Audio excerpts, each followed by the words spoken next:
how would it be possible for you to love yourself if you don't even know the first thing there is to know about you? We just live in this idea where it's like what people think of me is my reality, and you just go along with it like it's what you're supposed to do. But realistically, it's like, no, you have to sit down with yourself and be completely honest and tell yourself, what is it that I like?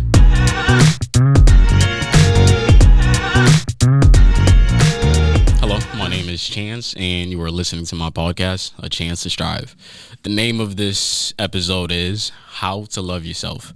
And the reason why I feel like I picked this so early on, like in the very first episode, I mentioned the fact that one of the things that stood out to me the most about social media was this idea that I could reach out to people on a platform. And there's so many people that I had in my grasp on my platform, and it just felt great being able to just mean something to so many people. And the idea that what I say matters to them is honestly the reason why I'm continuously gonna keep on doing this for as long as I possibly can. But the one thing that a lot of people on my platform always ask me is like, you seem like you're genuinely happy. And I think when your energy comes off and it seems genuine, that strikes people, because a lot of people are trying to get to the same place that they see you at. And a lot of people constantly ask me like, hey, like, how are you happy? Like, how did you get there? And it's like years in the process. And even now it's like where I do consider myself a pretty happy person, mentally stable and everything like that. I feel like a lot of times life is going to happen. You're going to go through things and everything like that. And it's just, the thing about loving yourself is you need to constantly be able to remind yourself of everything that you've learned as you were trying to get to that certain point where everything seemed like it was going perfect. But of course, things are going to drop. But the idea that you have it in the back of your mind, like, I deserve this love. I deserve to look at myself the way I look at the person that I value the most, the person that means the most to me and stuff like that. So yeah, we're going to start off with that. So pretty much I'm going to tell a quick little overview of my story and like how I've gotten to a place where I feel like I'm capable of saying I love myself and it's actually genuine. And then I actually saw this Instagram thread, and it was actually a really dope thread. And I actually was like, yo, this is actually pretty great advice. And it's advice that I would probably give to someone if they actually asked me a question like, hey, how did you come to this place where like you actually feel like you love yourself? So that's actually what I use to break down the episode. And then of course, I added like my own talking points and everything like that, and like what I would say instead of like something that they said and everything like that. So to start off with my story, I think I didn't always love myself, or I didn't always look at myself and give myself that genuine, unconditional love that I deserve, in my opinion. I think in the very beginning, I tried to fake it. Like I used to fake this confidence, and it was just all ego. Like the reasons why I was confident it wasn't a place where I already was. It was pretty much just like, I want to be the person that's good at this and that. And I know I'm not there yet, but for some reason I want to act like it. Like I want people to look at me like, oh, you're a cool kid. Like at one point I was the class clown. I was like the smart kid that was also a class clown, in other words. It was just confusing because I did not know. It's like I would be in AP classes, but then I'd still be the exact same person cracking jokes and doing all that. And my teachers were just confused. It's like, yo, Chance, like, you kind of have to pick. Like, I know you want to do both, but until you understand there's a balance, you got to get good at one thing before you lead to the other. And I did start focusing on school. But the thing is, I realized like a lot of the times the reason why I became the class clown, I liked when people liked me. So I was willing to do whatever it took to pleasure them. So in other words, I actually, for the longest, I didn't know what I wanted. I didn't know who I wanted to be. All I ultimately really knew was I just want to be accepted. I want to fit in. So I'm going to do whatever it takes. Any crowd that I was in, I would act the way that crowd would accept me. And I had that personality where I had a very diverse personality. I could act like the person where it's kind of like I talk all about love. I could be with some of my friends that are like not doing certain things that they should be. Some of my smart friends at school and everything like that. And then church friends. So I had so many different groups of friends. It was easy for me to balance that. But I realized like at a certain point, I'm going to have to learn that. And the person who's really like helped me understand so much about this is my mentor. And I think I was just blessed to come across this dude, because he literally was my 7th grade ELA teacher. And this is somebody till to this day that is giving me advice, that is looking over how I'm doing and still making sure that I'm okay. And it's like, my father passed away in 2013. I think around the time I was 7th grade.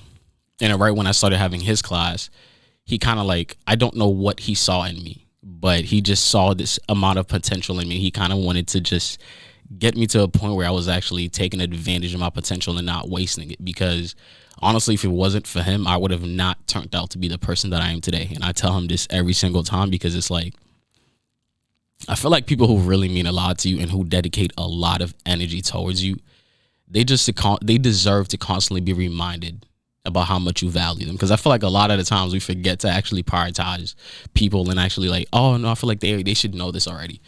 But come on, there are times where you know you look great, but hearing it from somebody else is like, oh, that felt a little better. You know, just the idea of hearing it at times, it's like, who doesn't want to be told that they're important? Who doesn't want to be told that they're loved?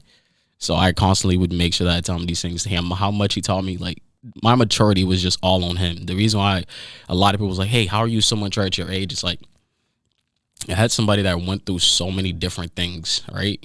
And he instilled all of that knowledge in me. Any question that I had, he would either give me the answer or tell me how I'm supposed to figure it out. And a lot of times he would notice, like, there are things I have to figure out. He'd stay quiet in the background. He's like, I know you're going to end up figuring it out. And after I figure it out, he's like, I didn't like how you were doing this and that, but you seem, and I was like, yeah, I had to do better. He's like, I'm glad you understand. But, you know, I really am grateful for him because, like, I even tell my mother how much, like, this dude has really, like, stepped in to be, like, a father figure. And just the bond that we've had. And that's one thing about me. I hate disappointing people. The idea that I am going to disappoint someone that is important to me, and especially someone like that puts faith in you, someone that has high expectations of you, I was just so scared of, like, in the beginning, I was so scared of disappointing him. Like, I think at one point I did something where I told him, he was like, you shouldn't be scared of disappointing me. I'm never going to be disappointed in you. Am I going to be mad at times that you make a dumb decision? Yes, because I know you know better. But somebody who truly loves you is not going to be disappointed in you. The idea that they love you means they love you unconditionally. They don't only love you when you're capable of being your best self. So unless you really find somebody like that, I promise you, those are not people that truly love you. The idea that there are expectations that you have to meet in order to, like, be worth that love, that's not real love at all. Okay, so now that's pretty much my story. And it's like, my mentor really did instill a lot of things in me that actually helped me find my way to where I am today. And a lot of that, I just kept it in. It was just the idea of, like, you are you, and anything you want to be is that's just it. So it took me a lot of time figuring out who I wanted to be. But once I figured it out by taking so much time to myself, it all made sense. Okay, now we're actually going to go into the breakdown of, like, how it is that you actually are capable of loving yourself. So there's just going to be a lot of tips and tricks that I feel like a lot of people don't know, or things that people just need to prioritize a little more as you're trying to get to a place where you look at yourself in the mirror and you're actually happy with what you see. You don't look at yourself and you start picking every single part of you that's just terrible. Well, that you see as terrible, because a lot of the time the way we look at ourselves isn't necessarily how people see us. But I think that's the whole reason why it's called self-love. It has nothing to do with anybody else. It's just about you. And you have to just figure that out. So the first part would be, like, just to get to know yourself. Like, what is it that you like? What is it that you don't like? The idea, like, to love somebody, you have to know them. I can't just love a stranger. I can't look at somebody without knowing anything about them, and I just say, oh, I love them. No, maybe I like how they look or something like that. But if you understand that you can't love someone without knowing them, how would it be possible for you to love yourself if you don't even know the first thing there is to know about you? I feel like a lot of the times we avoid thinking about certain things because we're afraid of accepting the truth, or at times we just live in this idea where it's like, what people think of me is my reality, and you just go along with it like it's what you're supposed to do. But realistically, it's like, no, you have to sit down with yourself and be completely honest and tell yourself, what is it that I like? What is it that I don't like? When do I feel the most like myself? Like, when are you in that scene when it doesn't even matter what you do? Like, who are those people? Like, when are you feel like you don't have to impress anybody, where being yourself is just secondhand? You're not thinking about the next thing to say. You're not thinking about trying to hurt someone's feelings. It's just this, I just get to be myself, and I love it. So figure out when those moments are, and you'll find out a lot about what it is that you're supposed to be. And you need to understand, like, what are those non-negotiable needs? Like, what are those things that if someone wanted access to you, that they have to provide? For me, it's like, if someone is incapable of being able to understand me, I won't do it. Just and lack of accountability. That's just something that I can't do. The idea of being with someone that's not gonna hold themselves accountable for the things that it is that they do, that is just not something I can negotiate. For someone to have access to me, you have to be able to hold yourself accountable for the things that it is that you do. Because do you understand how long I've had to constantly take blame for things that I didn't even do, but I felt like I needed to do it to savor the moment that I was in with that person, or like to savor the bond that we had. And I just know how tiring that gets. It's just not one of those things that I could do anymore. All right, we're gonna look at what the second slide was pretty much saying. So the one thing that it was saying was like, take note of what it is that you would never change about yourself. Like those things that no matter how much people tend to not like you for it, how much people try to tell you to change, look at those things that you really value and you just don't want that to change, and make sure you just hold on to that. At one point, me being so social at times because I had such a strong personality, it would bother certain people. Like I wouldn't always get along with every single person. Is it easy for me to get along with a lot of people? Yes, but I understand the fact that not everybody's not gonna like me. Not everybody's gonna like me, and that's just the way it is. And I'm not hurt by that. I don't need to be accepted or liked by everyone.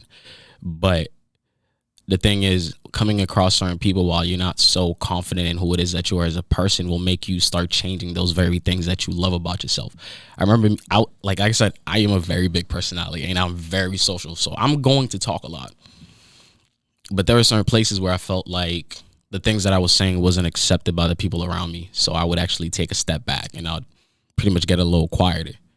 And I'm glad that I didn't continuously let that happen. The idea that I have this big of a personality is one of the reasons why I am where I am today, and I love that about myself. But if I didn't have like that voice in the back of my head saying like, this is you, if they can't accept it, they don't deserve to be around you.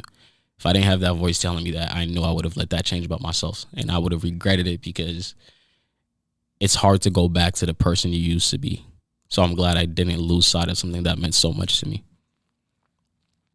And understand something. Remind yourself of how amazing that it is that you are. Because it's so easy to like come down on yourself. Like you got a bad grade. Oh, I'm not smart and everything like that. It's like, be easy on yourself. Remind yourself of those things that are amazing about you. Love yourself. Like when you look at a person you really love, you tell them the greatest things about themselves. And if you told them anything that was bad about them, you would offer suggestions on how they can get better. You would never bash them. So don't bash yourself. Like you mess up, you fucked up. It is what it is. Like it happened. Move on. Like when you actually do fuck up, don't look at it where it's kind of like, oh, of course I did it again. I always fuck things up for myself. I feel like to really love yourself, it's all about a mindset. It's this idea that you find yourself worthy of all the great things that should come to you. And that starts with you. I'm not going to tell myself I'm a fuck up. I'm going to tell myself I messed up like any other person would, but I know I have to do better. It's the idea that you accept where you are currently, but you're still not being complacent in that exact situation that you're in. It's like, all right, if I mess up, I'm going to be like, okay, I fucked up. I can do better. And then I'll look at what it is that I fucked up in as a learning experience. And I'll apply what I learned from it in situations that I'm in the future. So in other words, it's not that I fucked up. No, I learned the lesson and I applied it. So why would I be mad at myself for learning something? On the next slide, it was really talking about like this idea that you need to earn your own respect. And I think what it meant by that was just like the idea that you accept you for you. And part of that to me is just be you for you. Like I said, when I was a class clown, a lot of the times I wasn't doing things because it was what I really wanted to. Like I just wanted to fit in, and I was willing to earn that no matter what it is that I had to do, even if it meant to slowly lose myself until I got to that point where I was like, enough is enough. But yeah, just earn your respect. Accept who it is that you are. Build up your self-image. Like, how do you view yourself? When you look at yourself, like, do all the worst things you think of yourself come in? Like, those are your flaws. And that's okay. Everybody has flaws. Understand that. They actually make you stand out. The idea that you can work on something that you sucked at. It's like you gained a new skill and you overcame something that you struggle with. We all have our own battles to fight. So it's just like, you're going to get through it. Everybody's fighting their own battles. Sometimes you don't see it, but You're not the one doing this life thing all by yourself. And if somebody else is doing it, why can't you? There was another part also. It was also talking about like this idea that you need to accept your strengths and your weaknesses. And being able to do that isn't saying like, oh, accepting all my flaws and I don't want it, but it's like you just know who you are as a person and you need to understand every part of what that actually means. All the good and all the bad. You have to accept it. And once you accept it, you can work towards who you want to be in the future. But the idea that you're going to get somewhere you want to be without accepting the current situation you're in is just not going to make sense. Because to follow the right path to get to where you want to be, you do have to understand where it is that you're starting. So you understand what it is that you have to truly put in. And a lot of us, we tend to lie to ourselves. Like we lie about the current situation we're in. We lie about things that are just clearly right in front of our eyes. But it's just like you need to accept every single part of it. It doesn't matter how much you hate that thing about yourself. Just accepting it also means like I'm accepting the fact that I have to change it. But I just know this is where I'm at currently. I think one of the biggest parts of loving yourself is this idea that you have to invest in you.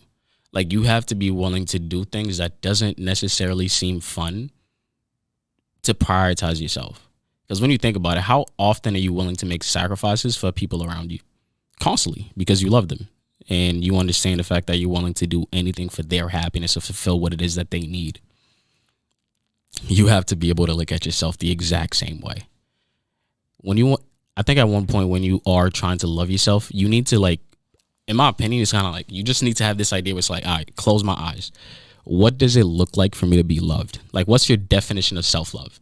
Like, you have to think about what's all those things that you would want someone to just treat you like. What's everything that you want to look at yourself and you're like, this is completely who I am. This is the treatment that I want for myself. Understand what that idea of self-love looks like and then incorporate that. Work on that and find a way to get to where it is that you want to be. Just like, think about it. How would you love someone that like the person that means like the very most to you in this world? You do so much for them. You make so many sacrifices for them. Do the exact same thing for yourself. The same way you love them unconditionally to be willing to do whatever it is that they need. Look at yourself and say, I deserve that. Whatever you're willing to do for those you love, you deserve to do it for yourself. Because I truly believe the fact that you do have to make yourself a priority. It's one thing to be selfless, but the thing about loving yourself that you have to realize about selflessness is at times you have to be selfish. At times you have to be willing to say, I don't care that I'm disappointing people by doing something that's going to further my success, by doing something that I know is better for me. Like, your friends are going to get mad at you if you choose to stay in at night and you actually choose to study. But at the end of the day, you're doing it for yourself. And accepting that disappointment that you may receive from people is something that's hard to do. Because the idea that you're disappointing someone you care about is like, damn. You know, it's like the guilt is just there, but you know you're doing it for a greater purpose. And understand that someone who truly loves you will be understanding to your process. They will be able to accept like, hey, although I don't necessarily like what this means for us or like the situation we're in, but it's like, I know you have to do it for you. And if you love them, right?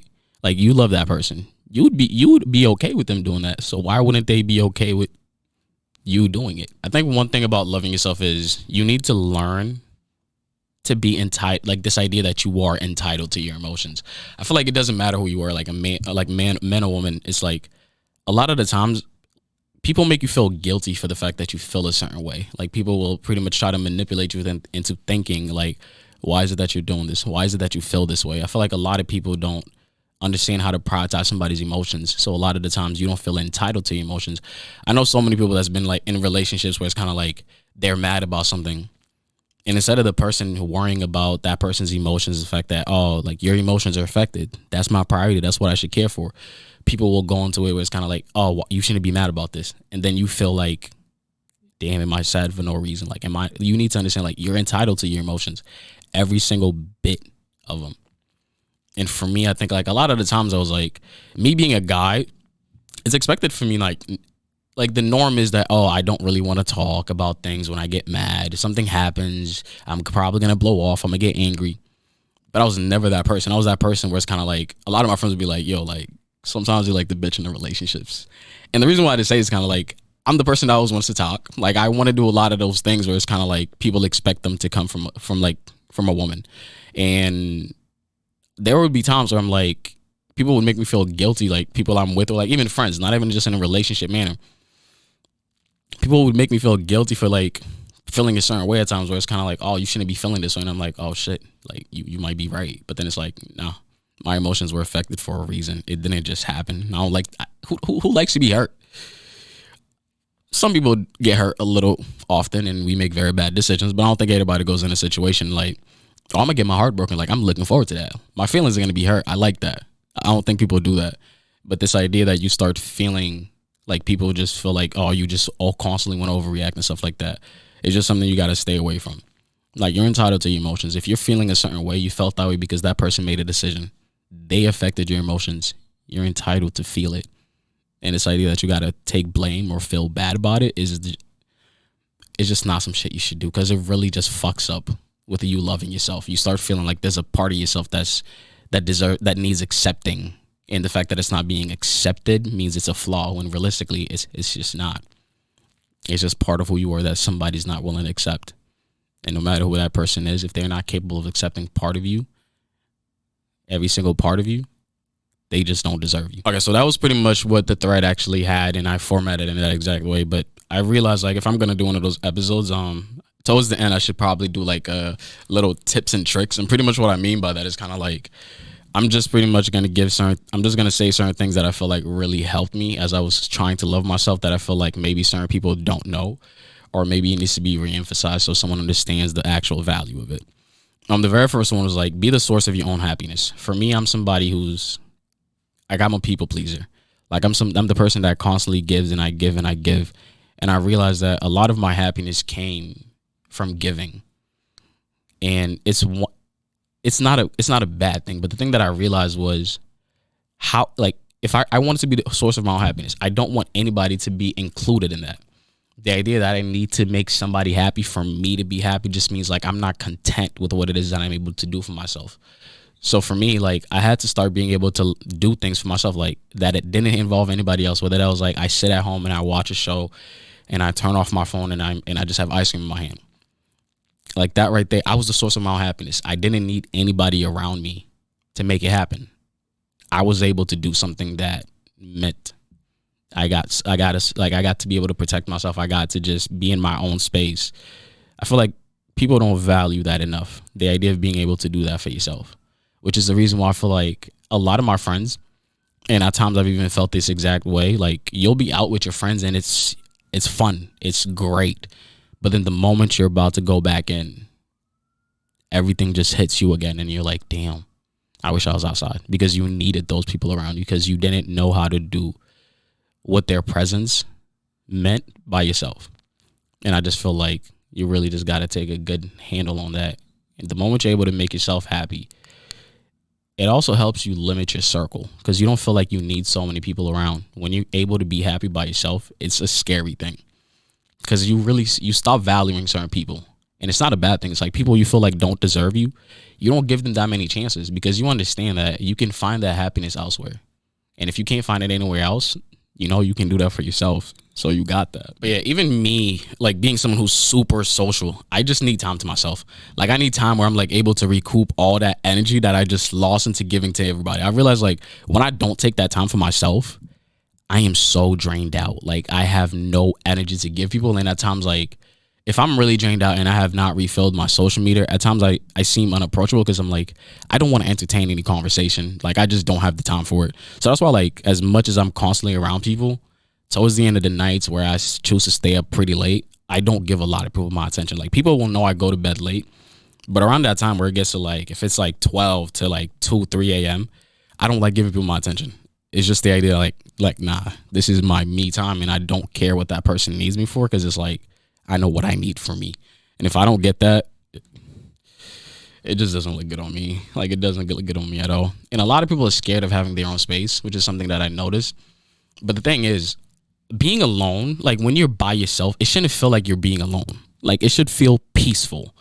Like the fact that you get to be with you and you only. Like that, being with you should be a peaceful thing. You should be happy with the fact that you have time for yourself, time to just dedicate to you and only you, where you're not around nobody else, having to dedicate so much energy to this person, worrying about what this person wants and everything. Like, it's just like, it's just a place where you're able to just get yourself together and you're just able to center yourself. And I feel like that is just so key. And it's helped me so much because it's kind of like the idea that I get to just have my own time. It just shows me so many things about me because I just get to think. I get to reflect on situations that I had that day. And when I process it through my head, I'm able to be like, oh, this is what I could have done better. Oh, this was really good of me. Like, I actually take a lot of time to reflect because I think, like, to love yourself, you have to be honest with yourself. And unless you're really reflecting on the actions that you take and what it is that you've done, how are you going to get to a place where you're able to actually, like, improve, like, get better? And I feel like reflecting is just one of those things that I do very often, but a lot of people don't spend too much time with themselves. So you don't really have that much time to reflect.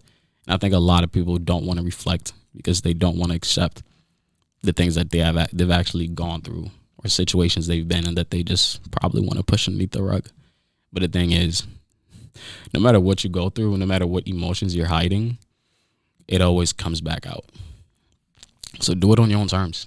Do not be controlled by your own emotions. There's not a lot of things you have control over. And your emotions are one of those things that you should try to get underneath your belt. It's something that I've constantly tried to do. The idea that people could affect my emotions is something that I hate. Like, I hate the idea that somebody could mess up my day by saying something. Like, you walking away could just do something to me. Like, I hated that. It's one reason why, like, for the longest minute, like, I wanted to learn how to, like, not get attached to people. Like, I wanted that to happen on my own terms. Like, I don't like getting attached to somebody and they walk away and I feel like part of me just left with them. Like, I worked this much on me, and then you think I'm going to let somebody walk the fuck in my life and then walk back the fuck out with part of what I've worked on myself for so fucking long? Nah, I value myself way too fucking much. I value myself over anybody else. Because the thing is, nobody's going to do that for you. So if you don't do it, you just look stupid. People are just going to take whatever they need from you. And then when it's that time, they just leave. That's the reason why I don't leave myself open to a lot of people. Like, I'm an open book. But the thing is, I don't let a lot of people read that book, if that makes sense. Like, I only let somebody in if I really feel like I trust you. And it doesn't take much for me to trust somebody, but it just takes you being consistent. Like, I know, like, this is who you are. Like, this is the person I'm opening up to. I don't need you to be perfect. I just need you to be real with everything that you do, because I know I would do it for you. So it's kind of like, well, I would accept any less. You got to put yourself over everything else. Because until you do that, you're going to find yourself doing things where it's kind of like people just constantly take away from you. People will walk in, you'll value them way too much. They'll leave, and then you'll start feeling like you don't deserve them. And I feel like a lot of people after, like, breakups, or like after a friendship ended, after you've lost the bond with someone, pretty much, you lose part of yourself because you start thinking that person wasn't able, like, that someone that I really cared for decided to walk away from me. There must be something wrong with me. But realistically, it's like, there isn't. There's nothing wrong with you. You're never going to be enough for the wrong person. You just have to actually remember that. You got to understand, like, certain things happen because they're meant to happen. That person walked away from me and you're surprised. You shouldn't be. You should probably be a little grateful, because think about the things that happen while you're actually not around. If someone's willing to just walk away from you after they just told you they loved you, imagine what their thought process was every single time they constantly thought about you leading up to that moment. It wasn't a pretty thought, and it probably isn't one you'd accept. So somebody walks away, that's their loss. And that's the whole idea why you got to love yourself more than you love anybody else. If somebody walks away from you, it's like, when you love them more than you love yourself, you're willing to lose yourself in trying to retain who that person is. But for me, it's like, I don't want to lose myself for anybody else, because I know how much work was dedicated into me being who I am today. So I'm not going to let nobody get in the way of that. And I would just like to say that is the end of the podcast. Thank you for tuning in. I'm Chance, and you were just listening to A Chance to Strive.